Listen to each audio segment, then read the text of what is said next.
Hello, good day. This is a continuation of my lecture on commodity marketing.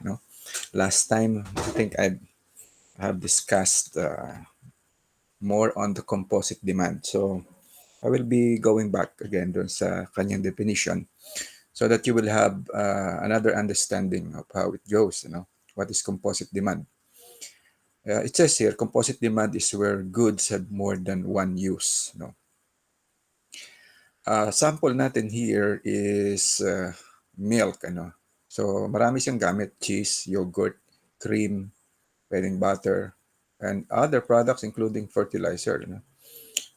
Ginagamitan pa ng milk. Uh, Especially yung mga organic fertilizer. Kasi yung milk kasi, pwede siyang component ng bacteria.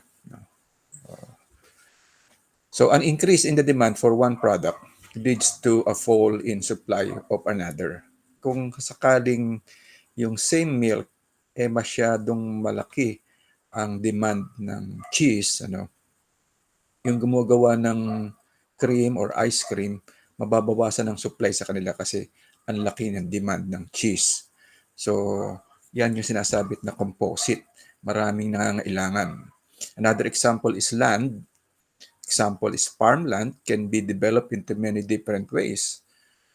Urban land has different uses. So kahit na yan ay taniman, pwede nga gawing subdivision. So ngayon ay ang lupa, highly priced commodity. Yan yung mga sinasabing composite demand. Even oil is used in many different industries such as sasakyan, even plastics. So yun yung isang mga consideration kung saan ang demand for a particular commodity ay nai-influence ng composite demand. At posibleng magbago ang presyo kung sakaling yung isang use niya ay lumaki ang demand, magkakaroon ng demand, ng supply ay kukulangin. So, yung isang use niya, posibleng tumaas ang presyo kasi kumunti ang supply. So, ganun yung ibig sabihin ng composite demand. So, let us leave the idea of composite demand. But we will now turn on to another idea ng marketing ng commodity. I don't know if you are familiar with this. It is called futures. Let me just read. Since the early development of agricultural markets, producers have attempted to protect themselves against falling commodity prices at harvest time. Many producers ignored marketing techniques and sold their commodities at harvest regardless of the price. Today, producers have realized that the marketing strategy is equal in importance to production, capital, and labor strategies. The futures contract, as we know it today, evolved as farmers, called sellers, and the dealers, as the buyers, began to commit future exchange of grain forecast. Para maintindihan natin to, let me tell you a common practice dito sa Pilipinas at ito ay parang similar to futures. Nung ngayon, ginagamit pa rin itong system na ito ng tinatawag na pagpapakyaw. Hindi siya money pakyaw, kundi pakyaw na bibilhin ko na lahat ang harvest mo. Kung familiar kayo doon sa mango, diyan sa Dasmariñas, dito sa parte ng Palangge, Kalumpang, maraming puno ng mangga dyan. Kung mga taga Batangas, mas maraming puno ng mangga dyan. Merong mga panahon na siyempre ang mangga kasi one time lang naman bumunga sa loob ng isang taon yan eh. But there are instances na 2 beses nagagawa nila yan sa pamamagitan ng artificial na inducement ng flowers. So merong mga owner ng malaking maluang na taniman ng mangga. But they entered into a contract doon sa mga tinatawag na magbobomba ng mangga. Sila yung nag-i-induce ng flowers. They have the manpower. Meron silang mga sprayer na malalakas. Meron silang mga tauhan. At kakausapin ka. Sabihin, pwede ho bang babayaran na namin ang isang puno sa halagang 30,000? Kami na ang magpapabunga. Irregardless yun kung matuloy ang bunga o hindi, basta kontrata yung 30,000. Papakyawin na nila yung buong bunga na yon. So, ngayon, ang panalo ng mga ganong kontraktor, kung sakaling maganda ang harvest, maganda rin ang presyo, pagdating ng sila'y mamumunga na, babayaran lang nila ng 30,000 yung isang punong mangga. And yet, yung mahaharvest nila at maibebenta nila would amount, let's say, 70,000. So, panalo sila ng 40,000. I-deduct nila yung kanilang gastos, maybe may gastos silang 20,000. So, may kita pa rin sila na 20,000 per tree. Ganon ang kalakaran diyan sa tinatawag na pakyaw. Meron namang iba, hindi sila yung nagpabunga. Basta nakita lang nila, iikot sila ron sa mga manggahan at nakita nilang may bunga, nagsisimula ng bumulaklak o buko pa lang, maliliit na mangga. Kakausapin niyo may-ari. Sabi niya, mukhang okay itong manggang to. Gusto niyo ba mag-usap na tayo? Papakyawin na namin yan. Kami na ang bibili. Babayaran na namin sa presyong 25,000. Ngayon, babayaran na namin kayo. At kung ano man ang ma-harvest namin diyan, ay bahala na kami diyan, basta babayaran namin kayo. With the hope na tumuloy ang bunga at hindi siya masira, mapapanguhan nila at maha-harvest kasi yung mga yan ay sanay ng mag-estimate. Sa tingin nila, ganitong kalaking mangga at kung maraming bulaklak, sa tingin namin, i-harvest tayo rito ng mga 300 kilos at tayo ay kikita ng malaki. So ito ang tinatawag na pakyaw. In other sense, merong mga practices sa abroad at global market actually ito. So malakihan to. Pinapakyaw nila in a sense na babayaran na ang presyo ng isang commodity ngayon or in the future sa hinaharap. Halimbawa, yung isang farmer na magtatanim ng mais, alam na niya ang schedule kung kailan siya magtatanim, kailan siya mag-aani. Alam na niya yung luang ng lupa niya kung gaano kanyang maha-harvest. Ito ngayong si trader ng corn, yellow corn, ibebenta rin niya probably sa mga animal feed manufacturers. Bibilhin na niya yun ngayon. Makikipagkontrata na sa'yo. Babayaran ko na sa iyo ngayon. Pero on delivery, yung time na ha-harvest ka na, let's say December, or let's say March, yan, alam na nilang schedule yan. Babilhin na namin sa ganitong presyo ngayon. So, ang mangyayari doon, hindi pa na itatanim, hindi pa siyempre na tumutubo yung mais, schedule pa lang itanim, kinukontrata na, may presyo na. Ito namang si buyer, sabi niya, at that price, maybe, let's say, 15 pesos per kilo, ang production cost ko ay 7. O sige, payag na ako. Bilhin mo na. Kasi yan, kahit na ang presyo, halimbawa, ang usapan nila ay 25 peso per kilo at bumaksak ang presyo ng 18, babayaran ka pa rin base sa kontrata na 25. So, ang tawag doon, ibinebenta mo na in the future. Ito naman mga mamimili, they are taking risk. Kasi, natatandaan nyo kanina yung idea ko ng composite demand. Baka kasi maraming mag-agaw-agawan dyan sa corn na yan. Kasi, hindi naman animal feeds din. Pwede siyang i-process into mga chichirya. Ginagamit din siya. Pwede rin ang corn gamitin sa production ng ethanol. So baka maagawan tayo. Ang gagawin ng mga trader, ngayon pa lang makikipag-contract na sila at a certain price at a certain date called futures. At ngayon yan, bansa-bansa ang nag-i-involve dyan sa mga ganyan. Kasi nga, itong mga product na ito ay must. Kailangan to ng industry, kailangan to ng livestock, kailangan to ng processor. So, ang sinisecure nila yung supply.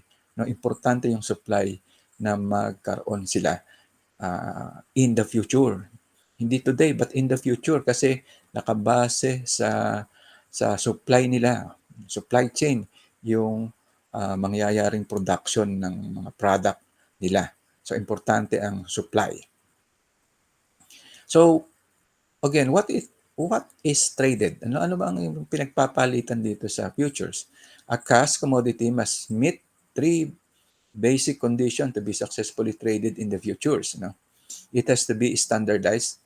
Kinakailangan mag-undergo siya noong tinatawag nating grading and must be in a basic raw, hindi pa napaprocess. Perishable commodities must have an adequate shelf life. Kung perishable yan, dapat na-estimate na, alam na kailan siya magsisimulang mag-deteriorate, mabubulok. So, kinakailangan within the period na safe pa siya, ma-trade na agad siya. Because delivery on futures contract is deferred. Kasi ang sinasabing palitan niyan o bentahan niyan o pag-deliver sa near future pa. Kaya nga future siya. The cash commodity price must fluctuate enough to create uncertainty, which means both risk and potential profit. So, nangyayari ito kapag ka ang presyohan ay nagka-fluctuate sa isang commodity. At yan nga yung pwedeng bumaksak. Kaya yung mga producer ay pumapayag na ibenta nila as long na sila kikita. Kasi natatakot din naman sila na in the future, binabayaran na nga sa iyo ngayon ng magandang presyo. Tapos sabi nyo, hindi, bago na. Pagdating noong sinasabing date na mag-harvest ka, iba na presyo, bumaksak na. So dito, sinasabing ginagamit ang futures doon sa mga commodities na fluctuating ang presyo. So futures contract is a contractual agreement generally made on trading floor of a futures exchange. So para din itong stocks, to buy or sell a particular commodity at a predetermined price in the future. I've been, meron akong experience dito. Nakapag-seminar ako nung long time ago tungkol dito sa futures, kaya naiintindihan ko ito. Dito, sense lang ang difference. No? Yung iba naman, actually, hindi nila kinakailangang i-deliver yung product. No? Ang gagawin ng ibang mga investor, bibili ngayon, sa tingin nila, tataas ang presyo, bibili nila ng mura, and then ibebenta nila, pero wala na talaga silang actual na hawak na commodity, papel lang ang kanila ibinebenta. Yan. Pwede rin yan, ganun ang style. So, future contracts are standardized as to quality, quantity, and time and location of delivery for the commodity being traded. The only variable is price, which is set through an auction-like process on the trading floor of an organized exchange. Para ding para ding mga currencies, yung fluctuation, diyan nagkakaroon ng tinatawag na buy and sell. Dollar to peso, yung sa tingin nila, babaksak ang peso, bebenta nila. Okay? O kaya yung dollar, pag mag-appreciate, bibili sila ng dollar. So kung biglang nagmahal ng piso, meron kang $500,000. So immediately, in 1 or 2 days, you have 500,000 peso na kita. So ganyan yung, parang parang sugal din. Ganyan naman talaga yung trading. But commodities are also being traded in that way, whether yan i-deliver sa iyo o yung hawak mong kontrata, pwede mong ibenta rin at a different price. Buyers and sellers in the futures market look at current economic information such as supply and demand and anticipate how it may affect the price of a commodity. The standard features are called contract specifications. The futures exchange where the commodity is traded usually provides contract specification for commodity, and business journals are one of the best sources of commodity market information. Tinitingnan nila ng mga trader na ito kung historically ba kailan nagbabago ang presyo, o minsan naman anong nangyayari dyan, binabasa nila yung mga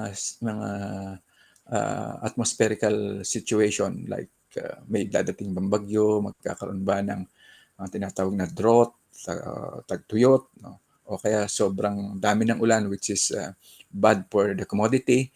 And ang mangyayari dyan ay pwede na silang makipagkontrata ngayon kasi baka biglang magmahal in the future, bibili nila ng sa ganitong presyo just to make sure na sila makakakuha ng stock.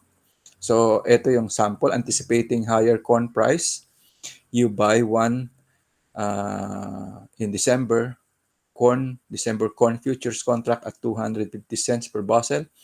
On July 1, if you were right at corn prices, you will make a profit. Kung magmamahal siya sa July 1, halimbawa, naging 300 cents per bushels, then tumubo ka ng 50 cents per bushel. Ay, kung bultuhan niya, maramihan yan, then you will be profiting on that. Kasi yung iba ibinebenta rin lang nila at a higher price. Okay, so yan ang idea ng contract, ng futures. So yung sino nagpa-participate dito? Two main categories of future traders that utilize future contracts. These are the hedgers and speculators. Ano yung hedgers? Ito yung kung baga sa sabong, pareho niyang tinatayaan para hindi siya matalo. Okay? Ito yung sinasabi na kung bumagsak ang presyo, naka-hedge siya. Ibig sabihin, naibenta niya ng mas mataas. Kung sakali namang hindi babaksak at mas tataas, naibenta niya sa murang halaga pero sa tingin niya ay tubo pa rin siya sa kanyang production cost, then hindi siya malulugi. They are called hedgers. No? Yun namang isa ang tinatawag na mga speculators. Ito yung mga nanghuhula kung tataas bababa ang presyo, bibilhin nila sa presyong mura with the hope na pagdating noong future dates ay magmamahal, then they will have a profit. Siyempre, meron ding risk. Paano kung the reverse of it happen? Speculators loses. So speculators either they win or they lose. Hedgers either now own or will at some time own the commodity they are trading. Hedgers may be producers, elevator owners. Yung elevator na sinasabi dito, hindi ito yung nasa building, kundi ito yung mga malalaking silo na ipunan ng mga grains, or any other in the agribusiness input or output sector. Speculators are the second major group of futures player. These participants include independent floor traders and investors. Independent floor traders are also called locals for their own accounts. Floor traders handle trades for their personal clients or brokerage. Yan mga nabanggit sa inyo. Talaga meron silang sinusuplayan. So let us leave itong futures. Yun ay kaya ko na kwento sa inyo because you might be encountering that when you will be looking or searching for the word commodity, baka kasama lagi yung word na future at you might be confused. Bakit hindi kaya nabanggit ni Sir yung tungkol sa futures?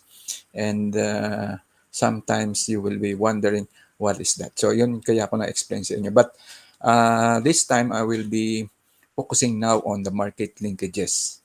So because the topic is marketing, eto na yung mga institutions, mga kasamang sector ng marketing. So whether small or large, farmers in developing countries face top challenges.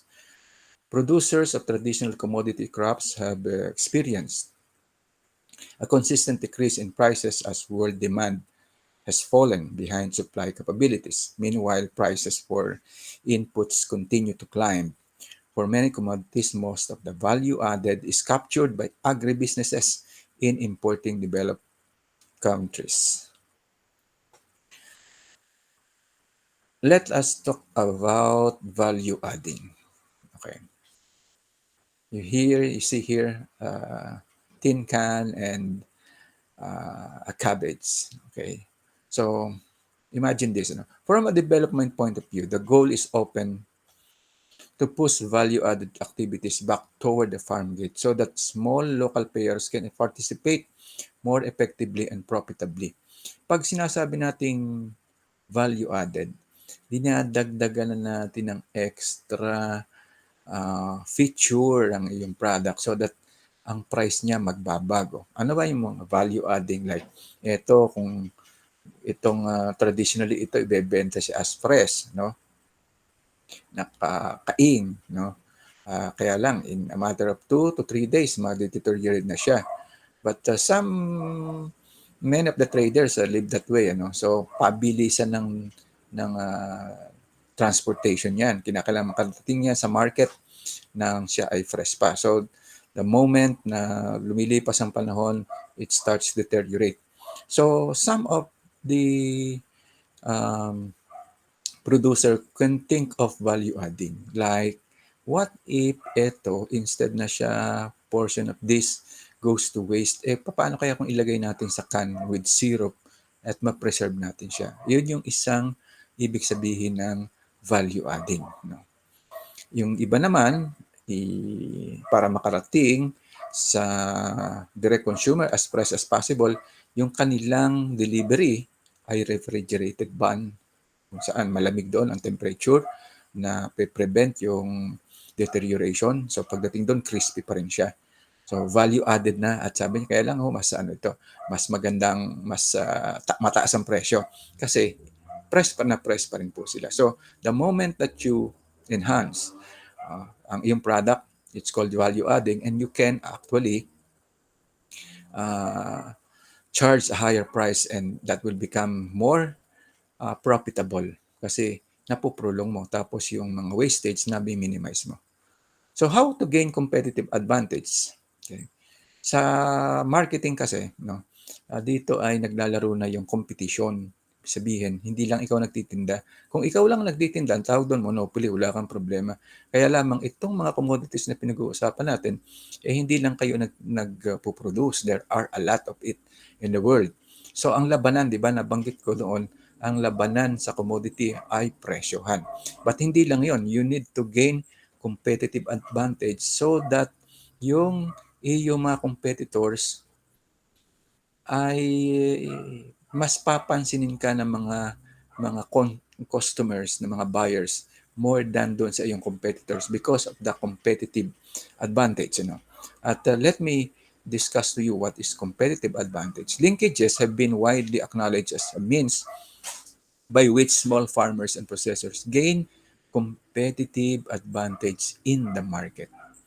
To be competitive, there is need for linkages. Kinakailangan meron kang mga kausap na market. Ano ba yon? Factor markets as labor, capital, and land. Yan yung competitive advantage, labor. Like China, kaya sila naging maunlad pagdating sa uh, industries, manufacturing of everything nasa China because of the low labor cost. Yun yung kanilang competitive advantage. Walang makatalo sa kanila no? They can pay their labor at a very cheap cost so that yung kanilang final output murang lalabas. Kung ikukumpara mo sa product ng US, napakalaking baba ng China. Kaya ang nangyari, sabi ng US, doon na rin tayo magpagawa. Ilipat natin ang ating mga factories sa China because ang mura doon. So that we can compete. No? Yun yung kanilang competitive advantage ng China because of the labor. What about capital? Now, Chinese have huge amount of money. So they have capital at saka yung kanilang technology ay okay na rin. Mas magaling pa nga ako minsan kasi sa ibang bansa yung kanilang technology. And then capital, marami silang source of capital. Money, nakakapangutang sila and they can build many infrastructure na kailangan na even hindi lang yung building kundi yung roads and other things na kailangan, airports terminals yan, kasama yan sa capital. And of course land, they have the largest land, they have practically the biggest area in the world, so yan ang advantage ng China. What else? Linkages through product markets. Di na nga sila naghahanap. Sila na yung pinupuntahan because China alone, which is mahigit 1 billion, is a very huge market. So ngayon, itong ibang country, sila na ang pumupunta sa China to market their product. So kung ang Chinese manufacturer will just concentrate on their population. Hindi na rin sila malulugi sa dami kasi ng yun ang kanilang advantage. They have their own market and including the non-market linkages. Let's go on the next slide. Tingnan natin tong iba-ibang klase ng linkages. Merong sinasabi na vertical, pataas. Diba? Pag sinabing vertical take-off, pataas yan. No? So, vertical linkages refer to market and non-market relationship between firms operating at different levels of value chain. No? Nabanggit ko kanina. Small to medium-scale agribusinesses may not be connected to value chains that reach beyond their local community. No, hindi na sila nakaka-connect doon sa abroad, doon sa global. No? Understanding the entire chain and facilitating the establishment of these linkages are often among the initial steps needed to provide these businesses access to more promising market opportunities. No? Kaya pumapasok itong mga countries na sinatawag na trading blocks kung saan, let's say, America, Canada, UK, Mexico, bumubuusan lang kanilang trading block. Sila mismo ang nagte-trading among themselves. Hindi lang local, kundi palitan sila ng produkto. In that way, both of them gain. Sa economics kasi, bakit gano'n? Parang palitan lang naman sila ng produkto. Well, merong sinasabi doon sa tinatawag na absolute advantage kung saan mas mabuting bumili ka na lang kasi yung tinitinda nila kung ikaw ang puproduce, mas mahal ang magiging production cost mo. Mas mabuti pang bumili ka. So, yun yung isang parte. At dahil ikaw mismo meron ka ring absolute advantage, kunyari dito sa atin, hindi product ang ating absolute advantage, kundi yung ating mga labor, skilled labor. Kaya nga tayo ay nakakapagpadala ng ating mga overseas workers sa iba't ibang bansa because bukod doon sa advantage na yun, tayo hindi matalo sa galing ng skills. At ang isang maganda roon, we are actually pumapayag tayo na hindi masyadong malaki ang sweldo. Kasi ang katuwiran mga Pilipino, sa global standard, maliit lang yung ating sinusweldo. Kaso multiply mo ng 50 yon pag uwi natin sa Pilipinas. Paldo pa rin tayo, mayaman pa rin tayo. So pumapayag yon na bayaran tayo ng hindi kasing lalaki ng bayad ng mga locals. Kung sa Amerika, hindi tayo tumatanggap ng kasing lalaki ng sweldo nila. So, kaya ang Pilipinas, mahirap mo rin namang mahirap ding bumaksa kasi sa dami ng mga Pilipino sa abroad na ugali magpadala ng dollar pabalik, yun yung lifeline natin kung tutuusin. So understanding the entire chain and facilitating the establishment of these linkages are often among the initial steps needed to provide these businesses access to more promising market opportunities. It says here, power is for those who have the information. Okay? So ngayon, kayong mga kabataan ay naiintindi nyo itong information. The relationships between buyers and their suppliers are often indicative of the large economic order and closely related to the relative size and resources of each player. Power is likely to reside with those who control access to markets and information about competing suppliers, understand consumers' demand, define grades and standards, know how to employ specific technologies or production processes, and possesses the ability to advocate for policy and advantage. When I was in the Lasal, ang aking PhD, merong akong professor na ang subject namin, emerging technologies. Diyan pumapasok yung Internet of Things, blockchain, yung mga bagong kaisipan ngayon na first time ko narinig. And yung tinatawag na artificial intelligence kung saan masina ang papatakbo ng lahat, nakakontrolled, lahat ng makina ay wired sa computer system. Merong isang ginagawa ngayon sa uh, food processing kung saan yung pagtingin ng quality control sa kanilang mga product is no longer by human eye. It is through a laser beam. At meron na silang na-invento ngayon, depende sa, let's say, sa yung cheese production. Ano? Lahat ng dadaan doon sa laser na yon na controlled ng computer, mababasa na ng computer kung yung mismong cheese na yon ay mayroong tendency na mapanis, baka meron siyang contaminants, madidetect na noong machine na yon. So that yung room for error doon sa sinasabing nakapagbenta ka ng low quality or mga rejects ay naiiwasan because some of the sinasabi rito is yung consumer feedback. Ano? Dapat malaman mo na ay kaya pala humihina ang benta mo kasi lumipat na ang iyong mga customers sa kalaban mo because nakita nilang hindi maganda ang iyong mga product at hindi sinasabi sa iyo. So, ang labanan ngayon, alam mo ba, meron ka bang information tungkol doon sa feedback ng iyong mga clients? Kaya nga makikita nyo when you buy anything that is Alphamart, meron siyang tinatanong doon, nagustuhan niyo ba ang aming serbisyo? Yes or no lang. So, yun ay tinatawag na feedback mechanism. At yan naka-input lahat.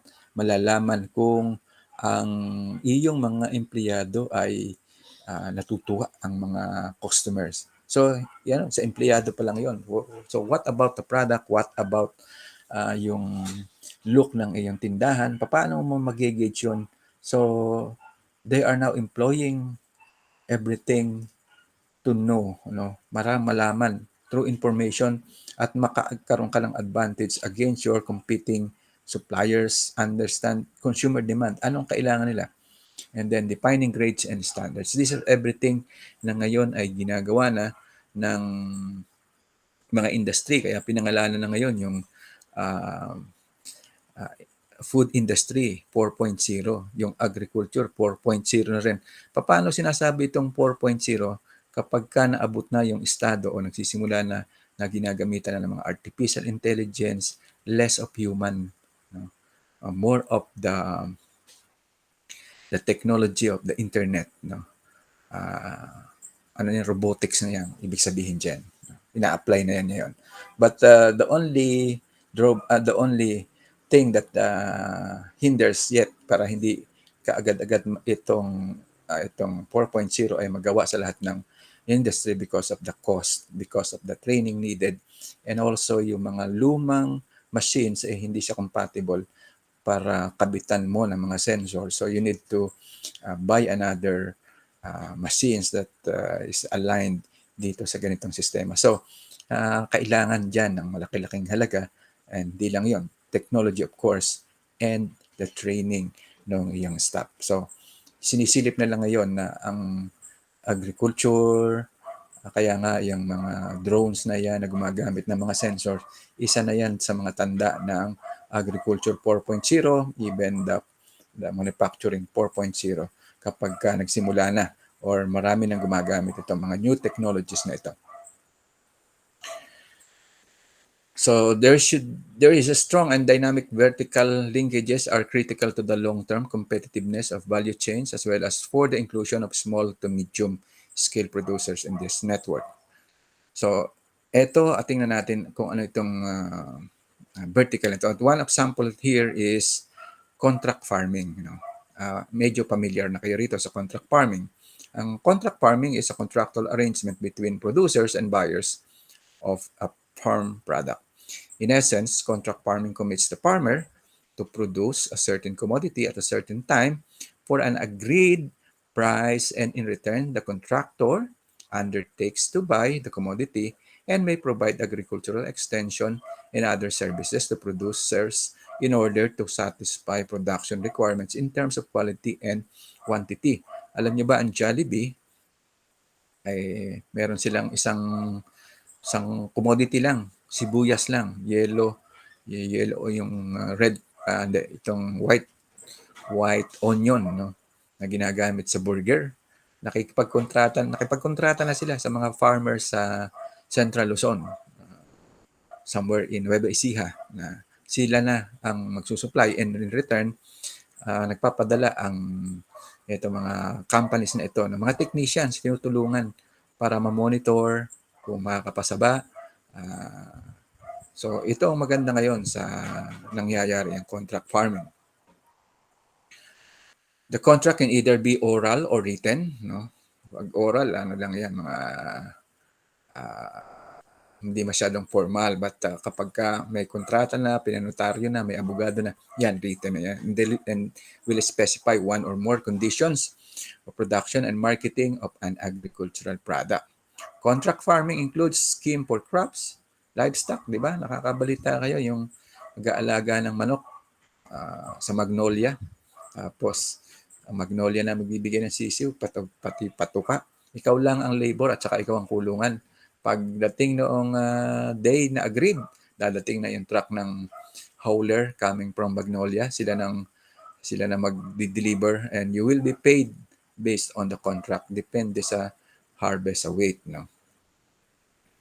So marketing contract is an agreement between contractor and a grower that specifies some form of a price or pricing system and outlet in the future events, also called ex ante.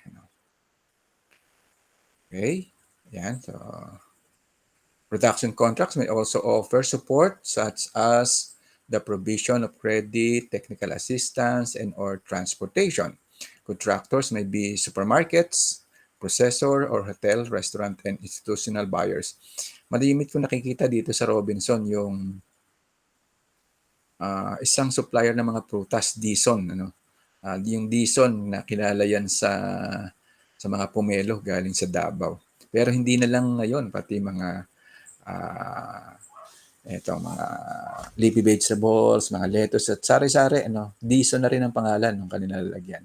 But when I ask for it, kung si Dison ba talaga ang nag-grow noon, hindi pala. Si Dison pala nakikipagkontrata rin sa mga farmers kasi napakalaki na susupply, hindi niya kaya talaga.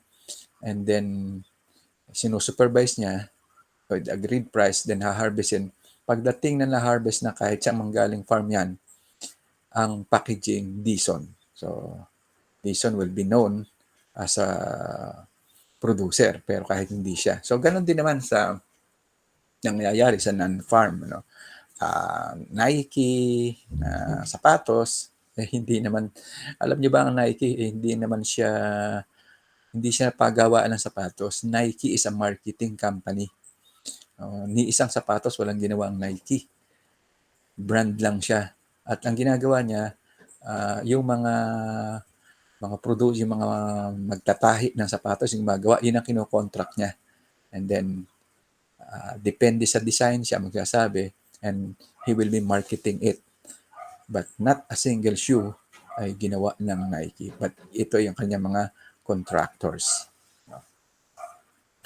Such supply agreements spread the production and marketing risk between buyers and producers, capture economies of scale in bulk purchasing of inputs, reduce transaction costs, and provide a mechanism for buyers to source higher quality products.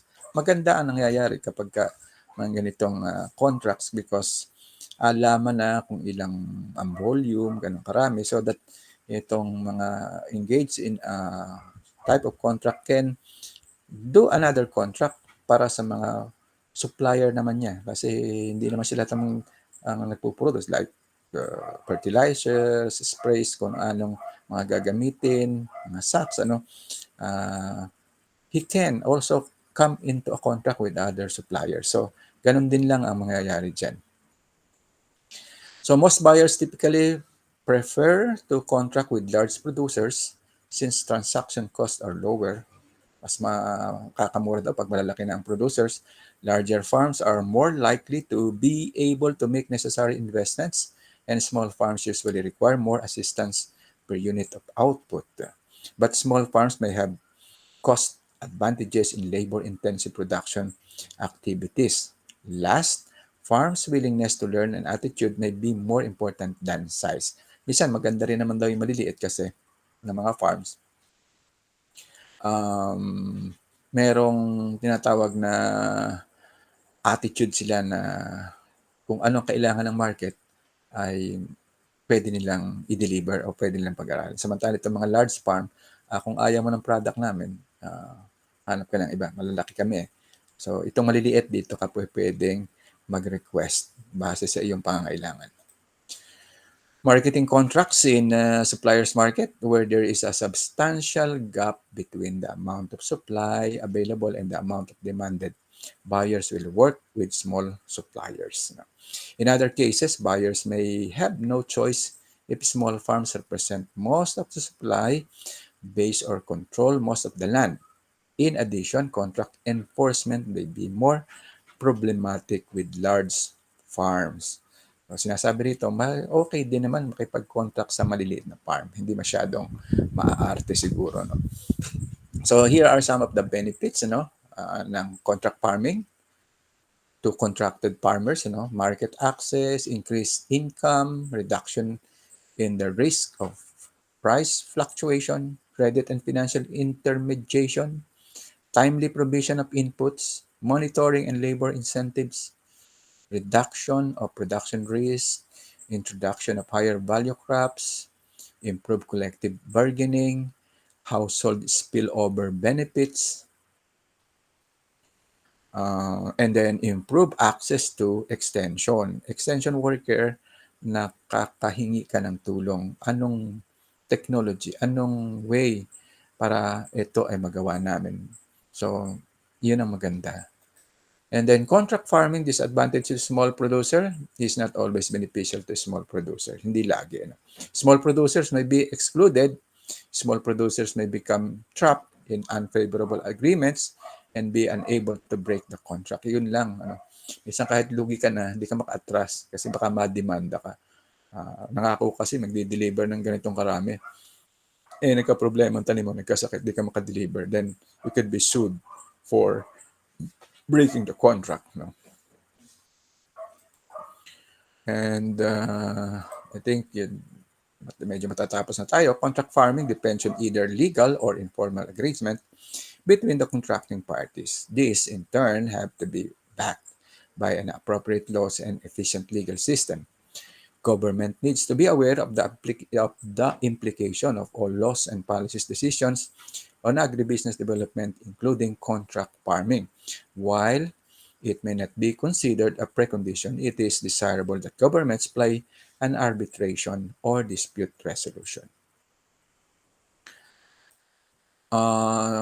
Dan kanina nabanggit natin yung vertical. Now this one is horizontal linkages. Ano ba itong mga horizontal linkages? Refer to market and non-market relationship between firms at the same level of the chain. Development projects can contribute to the formation and strengthening of horizontal groupings as a way to increase the market power of a small producer. Often, these organizations such as cooperatives or other members-based associations provide a platform for smallholders to move into value-added processing activities. And then when small farmers are grouped together, they can overcome many of the disadvantages being small, lack of economies of scale, poor negotiating position with buyers and suppliers, inability to differentiate products, lack of access to market information, and services needed to upgrade, and limited political clout. So,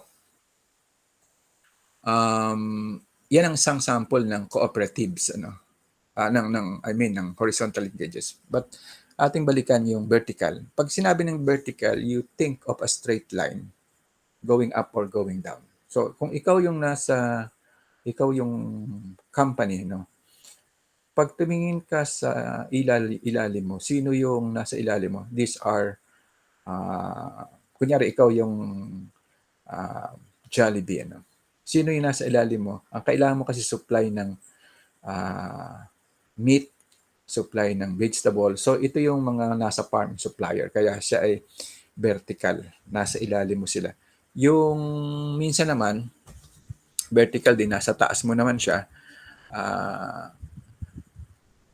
may kakontrata ka naman na bibili ng product mo. Okay? So, yun na nga yun, yung buyers mo. Pwede ito yung mga ah, big companies naman na halimbawa, yung hindi ka na Jollibee, ikaw ay Dole, no? May mga bibili na sa mga supermarkets. Yan. O kaya yung mga food processing pa rin na kailangan yung product. So, yun yung vertical. Ang horizontal linkages naman, pa kaliwa, kanan, hindi siya pataas, kundi left and right mo. At sinasabing itong mga linkages na ito are groups, mga kagrupo mo, mga ka-level mo. Pare-pareho kayong uh, farmer, pare-pareho kayong producer, and you group together to form a linkage. Okay? It is the horizontal linkage. So the motivation to form cooperatives has three particular aspects: the need to protection against exploitation by economic forces too strong for the individual to withstand alone, the impulse for self-improvement by making the best use of other scarce resources, and the concern to secure the best possible return from whatever form of economic activity within which the individual engages, whether as a producer, intermediary, or consumer.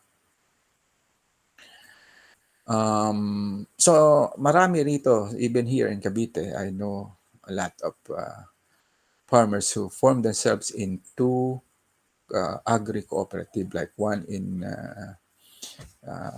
Palanggi na Cavite. No? Ang kakilala ko mismo, kaibigan ko yung pinaka-manager nila roon, si Calito Tibayan. And they attest for themselves na ang laki na naitulong in the development ng individual farmers itong cooperative, because cooperatives na bumibili ng kanilang mga supplies. And one services din ng cooperative sa members is yung tinatawag na market information. Mayroon na silang ginagawa ng mga monitoring ng prices, updated. Pagising sa umaga, meron na nagte-text sa kanila kung anong presyohan ng kamatis dito sa Tagaytay, sa Kadiwa, sa Dasmariñas, sa Baclaran, sa Divisoria, so that pag may pumunta sa kanilang mga trader, hindi sila makakabili ng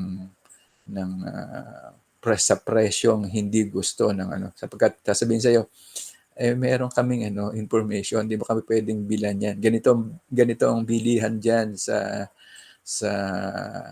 sa market ngayon. Masyadong mababa yung kuha mo. And besides, you can sell it for them. Mo-order na sila sa amin, sila ng pick up. So mga ganon ang kagandahan niya ng cooperatives. And you have the marketing cooperatives, yung isa supply, sila na yung bumibili, so bulk order, at saka siyempre pag mas marami, mas mura, ito naman sila na nagma-market. Service cooperative naman, yan, provide the members with specific service like yung groceries na itinayo, sila na rin ang buyer. No? Service type cooperatives like credit, yan, banks, yan sa Kabsu, meron tayong cooperative dyan ng mga empleyado, nagpapautang, dati nagtayo ng tindahan sila, rural credit union, pwede ring mutual irrigation cooperatives, mga patubig, pwede ring artificial breeding, napakaraming pwedeng itayong cooperative to serve its members. So you have the primary and the secondary, and selling arrangement of cooperatives, you have the outright purchase. In this case, members are paid for their produce at price fixed by the cooperative. At the same time, at the time of delivery, and the cooperative takes title to the produce. No? Sila rin yung buyer at si cooperative na rin ang magbebenta. Ayan, sale on commission. Paano nangyayaring magbebenta ka sa cooperative? Dahil si cooperative kasi naghanap ng buyer eh. So, merong porsyento ang cooperative. Yun namang porsyentong yon pupunta sa kita ng cooperative pag at the end of the year, pinaghahati-hatian din ng member. So, bumabalik din sa member. Kaya lang spread across the members. So, magandang maraming advantage ang cooperative marketing. So, another is the possible delay in the producer's receiving cash for his crop. Hindi agad wala pang pera, At dahil di pa nabebenta, no payment will be made by cooperative until it has been paid by the customer. So, kailangan mabenta muna yung product ng cooperative. No? Unfortunately, the potential of cooperatives and the extent of their development has in many cases fallen far short of expectation. So, marami rin naman nag-fail ng mga cooperatives, realism of objectives, conflict between economic and social purposes, misuse of cooperatives to pursue political objectives. Naku, ikakandidato pala. O, kaya gusto lang maging leader, and some managerial problems. So, that ends our discussion about commodity marketing. You have the vertical, you have the horizontal, which is exemplified by cooperatives. So ngayon ay naintindihan natin even yung Pacquiao system, the futures. Yan ang market ng commodity natin. So that's why commodities that we are talking since then ay ito yung mga products which are normally food, meron din namang non-food, at ito yung consume in large amount, no? And bulto-bulto kung ito ay produce. So, I hope you understand the topic for today. This is a continuation of last week's marketing, commodity marketing, and this marks the end of our first half of the semester. Thank you very much for listening.